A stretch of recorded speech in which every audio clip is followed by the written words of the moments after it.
Yaakov Katz, senior fellow at the Jewish People Policy Institute and former editor-in-chief for the Jerusalem Post. Yaakov, thank you for being with me, especially at a time when I know Israeli and Jewish communities across the globe are just heartbroken.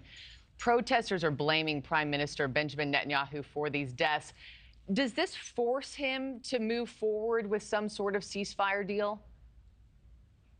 Well, that's their hope, Markie, right? They hope that these protests that are out on the streets, that really, you saw about 500,000 people on the streets of Tel Aviv the other night, tens of thousands also in Jerusalem, which is quite rare for this city where I am right now, but also happening here. Everywhere across the country, people are still protesting. We had a strike of the labor union yesterday for most of the day.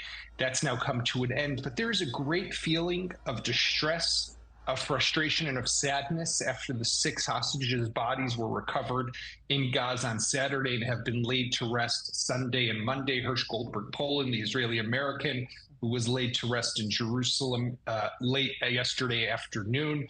And Israelis are looking for some outlet. What can they do to change this? And part of that is going to be pressure on the prime minister to make a deal. But he's doubling down, Markie, and he's saying, I am not going to pull out of the Philadelphia corridor, which Tom just spoke about.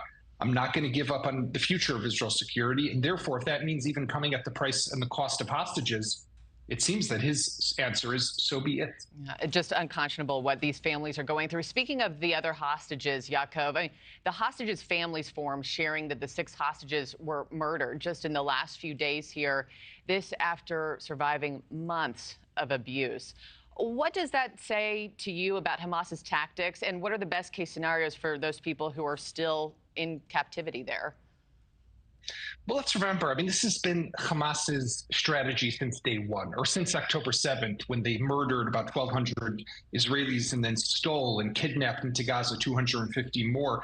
It was, we didn't just want to carry out the greatest massacre of Jews since the Holocaust, as they did on October 7th, but they wanted to have the ability to pierce and stab the hearts of Israelis every single day, every single hour since then. And that's exactly what they've done with the hostages. By the way, just after they were laid to rest, after these 6 bodies were discovered, what does Hamas go ahead and do? It puts out a video with the last recorded testimony or statement by all 6 of these hostages, because they want to keep pulling at those emotional strings that Israelis have and keep causing more emotional distress. I'm very concerned. Every day that passes, the remaining hostages are going to lose, their chance of survival diminishes. And we as a country have a responsibility to do what we can to bring them home. And you take me to my next point. I mean, the handling of this conflict has raised eyebrows across the globe. What about pressure from the White House? I mean, President Biden tweeting this in part on Monday.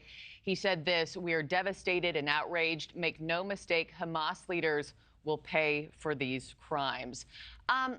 Should President Biden be more forceful at the negotiating table here? How did you read into what he had to say yesterday? I think it's a strong comment. I think that, but it remains in a tweet. I think that we also saw Vice President Harris make a strong comment about how Hamas needs to be removed from power in Gaza. But on the other side of their mouth, they say that Netanyahu is an obstacle to a potential deal.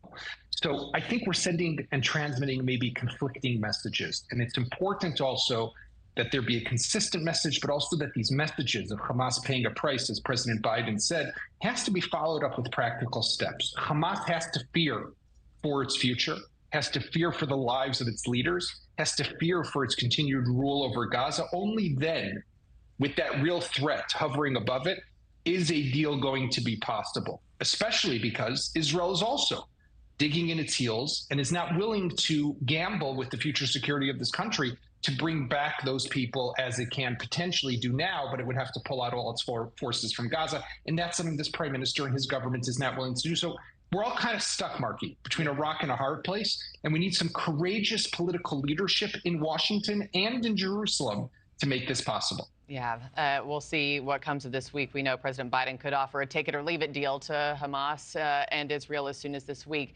Yaakov Katz, thank you so much for joining me this morning. Appreciate your time. Thanks for watching, everybody. Go to joinnn.com to find NewsNation on your television provider. Also, don't forget to click that red subscribe button below to get more of NewsNation's fact-driven, unbiased coverage.